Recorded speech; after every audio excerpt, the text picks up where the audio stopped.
E já estamos de volta, ao vivo e em cores, para todo o Brasil, nosso programa Vida e Saúde. Hoje falando de um tema muito interessante, problemas bucais, os cuidados, as prevenções, o que implica, né? Quais são os problemas relacionados à falta de cuidado com o nosso aparato aí. A doutora já falou que a saúde começa pela boca. Estamos recebendo a doutora Marília Cunha, cirurgiã dentista, implantodontista e também pós-graduada em Botox na odontologia. Esta fera está aqui hoje carinhosamente, fala com a simpatia, está aí respondendo todas as perguntas, tirando nossas dúvidas. Vai encaminhando a sua pergunta pelo telefone 19 3871 9620, 19 3871 9620. Ou você, se você preferir, o computador já está aqui do meu lado. Vida e Saúde, @rs21.com.br. Faça como fez aqui o nosso amigo José Pereira Madruga. Seu José Pereira, um grande abraço para o senhor e todo o povo lindo aí de Estiva Gerbe, acompanhando o nosso programa como sempre. Um grande abraço para toda a sua família, viu? Que Deus abençoe. Frei Rinaldo, o programa está maravilhoso, que Deus o proteja sempre, que o senhor nunca deixe de fazer esse programa. Graças a Deus, hein? A pergunta, as crianças devem lavar a boca todas as vezes que se alimentam? Pergunta o nosso amigo, seu José Pereira, doutora. Seu José, com certeza, todas as vezes que as crianças se alimentam, devem escovar os dentes. É muito importante prevenir, principalmente nessa fase, né, sendo crianças, porque é muito mais fácil prevenir do que tratar. Okay. Inclusive a odontologia hoje, a odontologia moderna, ela visa exatamente isso, prevenir, né? Então, e como é que nós prevenimos? Mantendo a higienização. Principalmente crianças gostam de muito doce, bala, enfim, toda hora. É difícil, mas o ideal, comeu, principalmente doce, escova os dentes, porque o doce gera, as bactérias adoram o docinho, vão lá, geram acidez no dente e dá a cárie. Doutora Marília, quanto tempo, né? Tem que ser um ritual essa escovação? Quanto tempo que eu tenho que dedicar aos meus dentes quando eu estou lá no lavabo, enfim, quando eu estou fazendo a minha higienização? Quanto tempo? É 1 minuto, 2 minutos, enfim? Há uma regra para isso? Ou seja, é quando eu sinto aquele refrescor na boca, está pronto? Uhum. Eu tenho que escovar, usar o fio dental e depois o enxágue também? Fala para nós os detalhes. Vamos lá. Então, na realidade, Frei, existem várias técnicas e várias linhas de técnicas de escovação. Só que assim, quando nós somos muito técnicos e muito metódicos, isso acaba não funcionando muito e acaba sendo aquela obrigação chata. Escraviza. Então, eu costumo ensinar para os meus pacientes a maneira mais fácil, que é uma maneira que eu ensino para as crianças, é fazer a técnica de bolinha. Então, assim, vai escovando. Existe uma sequência para não esquecer, obviamente, mas sim, eu tenho que escovar 5 minutos, eu tenho que escovar 20 minutos. Eu tinha uma amiga que assistia a novela escovando o tempo inteiro. Eu falava, você vai acabar com o seu esmalte dental. Mas assim, então, na realidade, escovar sempre a face anterior primeiro, depois os dentes, a parte de cima dos dentes, no movimento de vai e vem, tanto da arcada superior quanto inferior. Sem forçar, sempre com escova macia, isso é muito importante, sempre escova macia. Tem gente que fala, eu compro a dura porque eu acho que vai limpar mais. Vai durar mais. Vai agredir. Não, e vai agredir a gengiva, vai agredir o esmalte dental. Então, sempre escova macia, escova a parte anterior, a superior, a parte de cima dos dentes e a parte de trás. Isso assim, após isso, não esquece, põe o linguão para fora mesmo e escova. Tanto pode ser com escova dental, quanto pode ser com raspador de língua. Algumas pessoas sentem ânsia, mas é importante fazer, tá? Agora, veja qual que se adequa mais, se é o raspador de língua ou se é a escova dental. E depois desse processo todo, aí eu uso o fio dental?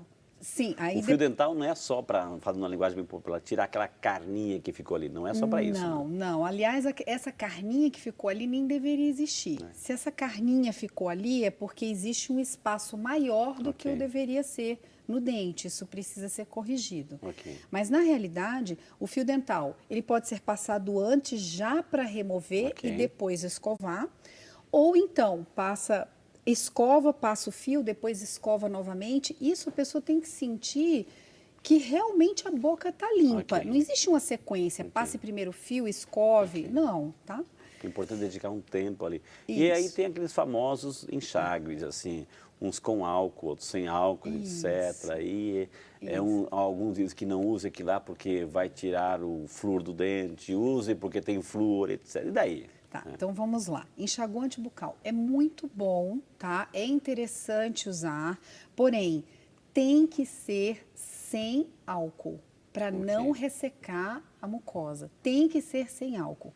Outra coisa, de preferência incolor. Porque os coloridos, eles mancham muito os dentes, Ok. né? E até no dentista, quando o paciente vai, aquela mancha tá tão ali que é difícil remover e a Ok. gente acaba agredindo a gengiva. Ok. Então, outra coisa, sempre usa um vidro e depois terminou, compra de outra marca. Ok. Para as bactérias da boca não acostumarem unicamente Ok, com aquele ok. e elas não ficarem resistentes. É que nem shampoo, usa um, Ok. terminou, usa outro. É a mesma coisa o De quanto em enxaguante. quanto tempo eu tenho que trocar a minha escova? No momento, isso depende de paciente para paciente. Alguns usam mais força, outros usam No menos momento que ela está se força. abrindo ali, você já tem que... Exatamente, ela está se abrindo. Então, quem usa mais força, ela se abre mais rápido. Ok. Então, ela está se abrindo, já é o momento de trocar a E escova. não esquecer de fazer higiene na própria escova. Exatamente, higiene na própria escova. Que pode ser que existem também os próprios borrifadores Ok. que a gente terminou, borrifa na própria escova e deixa ela lá Coloca uma guardadinha. capinha, uma proteçãozinha para não ficar exposta, porque também... Isso. Doutora, nós fomos às ruas, né? E a gente foi ver, assim, que tipo de curiosidade que o nosso santo povo de Deus tinha em relação ao tema de hoje. Aqui, o povo tem voz, o povo tem vez, o povo pergunta.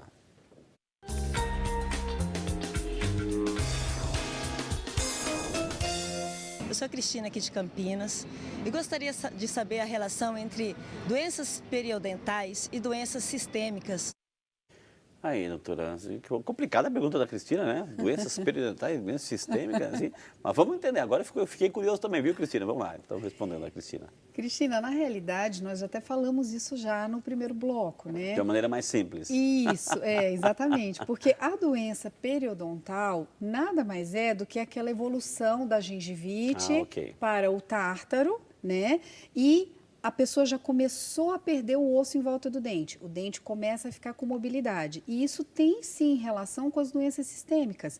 Porque uma vez com a gengiva inflamada e com o periodonto agredido, inflamado, as bactérias têm total comunicação com o sistema.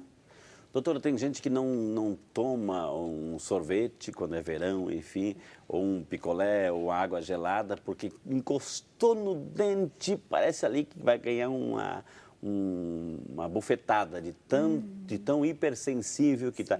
Por que acontece isso? O dente perdeu a proteção, foi? Não, na maior parte dos casos, quando existe uma dor no dente, é porque houve uma retração, uma recessão da gengiva. Então, essa gengiva, ela subiu devido a alguma agressão. Ok. Ou a escovação muito forte, ou uma gengivite, ou uma prótese mal adaptada. Então, a gengiva, ela está sempre fugindo. Peraí, estão me agredindo. Então, ela está sempre fugindo a uma agressão. Ok. Então, fugiu. Se a gengiva retrai, ela expõe o cimento do dente. Ela não tem aquela proteção do esmalte. Ok. O dente fica sensível e dói. Tem solução isso? Tem solução. Tem solução com a parte, com odontologia estética, tem solução Ok. com odontologia da parte de periodontia, Ok, tem ok. solução sim. Aí depende de cada caso e precisa ser analisado. Aí a gente vê no comércio também algumas propagandas de cremes dentais que coloca o teu dedinho lá em cima um pouquinho, porque é para tampar o canalzinho do... Isso, os túbulos dentinários, Ok. exatamente, da dentina, para diminuir essa sensibilidade. Ok. Isso acontece sim, mas nos casos iniciais. Ok. Casos já mais avançados, Precisa às de vezes... uma outra intervenção. Sim, isso. Às vezes está tão avançado que necessita até de um tratamento de canal, porque Ok. a dor Ok. é muito grande. Doutora, que muitas perguntas, muitos e-mails estão chegando, graças a Deus. Tenho que tirar 2 implantes porque estão muito juntos um do outro. Aí a gengiva está subindo e está complicando retirar e é complicado retirar os implantes. Tenho medo. Moro em Minaçu, Goiás, assisto o programa toda segunda. Muito obrigado. Nossa amiga Patrícia Lima, um beijo, Patrícia, muito obrigado pela pergunta. Fez a pergunta, Patrícia? Eis a resposta. Patrícia, às vezes é difícil a gente responder alguma coisa assim sem analisar a tua radiografia e sem analisar clinicamente. Mas, se eles estão tão juntos a ponto de estar te causando gengivite e já foi diagnosticado que você precisa remover, a remoção do implante, ela é simples, tá? Não é nada, não precisa se preocupar, é simples, mas se realmente tiver que fazer, é melhor que faça e o quanto antes para você resolver essa sua questão de saúde. E depois você aguarda um tempo e reinstala esses implantes na posição adequada, de maneira que eles não fiquem muito próximos. A Isaldete Ribeiro dos Santos, de Santa Maria do Salto, Minas Gerais. Obrigado, Ana Isaldete. Um beijo para a senhora também, viu, querida?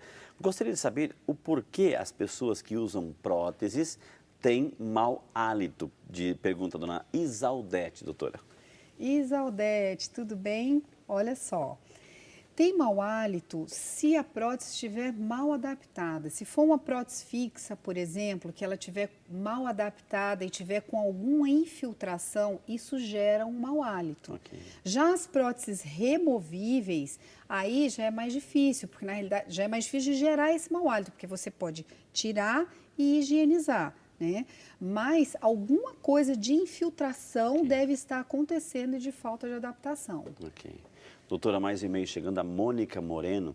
Olá, Frei, parabéns pelo programa. Eu fiz a limpeza. Obrigado, Mônica, pelo carinho, pela participação, viu, querida? Eu fiz limpeza nos dentes, tem uns 5 meses. Quanto tempo demora para voltar esse tártaro que a doutora falou? É verdade que quem tem problema no estômago, como gastrite, faz com que amarele os dentes? Eu tenho muito saborra lingual. Vamos saber o que é. O que eu posso fazer para diminuí-la? Pois eu uso limpa-línguas, mas cada vez que eu consumo alimentos, a língua parece que está suja. Muito obrigado, aguardo ansiosamente pela resposta e também quero um programa sobre variza. Atenção, produção, variza, aqui é uma sugestão de tema aqui. Frei, o senhor é uma simpatia, tem uma voz abençoada e parabéns pelo programa, porque a doutora também explica muito bem. É nossa amiga Mônica Moreno, doutora. Bom, então vamos por partes. A Mônica, eu acho que fez 3 perguntas, não é isso? Isso. Então vamos por partes. A primeira pergunta, por favor. Vamos lá. Aqui. É verdade que quem tem problema de estômago, como gastrite, faz com que os dentes amarelem? Olha, problema de gastrite, fazer o dente amarelar, na realidade, existe quem tem gastrite, tem o refluxo, né? E tem a acidez. Sim, porque na realidade, mas depende desse nível de gastrite, porque se for um nível elevado, esse suco gástrico vai remover o esmalte. O esmalte é branco e a dentina é amarelada. Ela então, sim, antes, né? sim. Quanto tempo demora para voltar esse tártaro? Ela fez uma limpeza 5 meses. Tá, limpeza 5 meses. Então, eventualmente, assim, todos os pacientes, todas as pessoas precisam fazer no mínimo 2 limpezas por ano. De 6 em 6 meses. Porém, existem... Que é essa limpeza total e da língua aí? Não, limpeza no profissional. Tártaro. Isso, raspagem e limpeza. Tá. A raspagem para remover o tártaro, a limpeza para remover a placa, as manchas que ficam. Isso de 6 em 6 meses. Porém, existem pacientes que têm uma propensão maior ou uma dificuldade maior de higienização, pessoas até que têm dificuldade motora. Nesses casos, a gente até diminui isso para 4 meses, isso de caso a caso, mas o mínimo é 2 vezes ao ano. Ela ainda pergunta saborra lingual. Isso, saburra lingual. A saburra lingual nada mais é do que o resto de alimento que fica na língua. Os alimentos, quando nós comemos, nós ingerimos, eles tanto ficam depositados nos dentes quanto na língua. Então, por isso precisamos escovar a língua. É de extrema importância. Aliás, o que mais causa o mau hálito é a saburra lingual. O que mais causa o mau hálito. Né? Então, assim, muita gente, inclusive, pensa assim, eu tenho mau hálito porque eu tenho um problema no estômago. Não, 80% das pessoas que têm problema, que têm halitose, que é o mau hálito, vem da boca. Da própria escova a língua, escova bem os dentes, passa o fio dental, que já vai melhorar muito. E depois dessas explicações, tem ainda outra parte da pergunta da nossa Mônica, a gente vai deixar para o próximo bloco, porque vamos chamar o intervalo, porque na sequência temos muito mais informação para você. Quer saber? Então não sai daí, a gente volta só para você, viu? Em relação à prevenção, nós temos como a primeira grande indicação é fazer uma boa higiene bucal, ou seja, manter uma escovação dentária sempre após a ingesta de qualquer alimento, buscando pelo menos 2 vezes por ano a visita ao dentista para que ele possa fazer uma revisão da sua cavidade oral, ao mesmo tempo em que, diante de qualquer sintoma, ele buscar um profissional de saúde.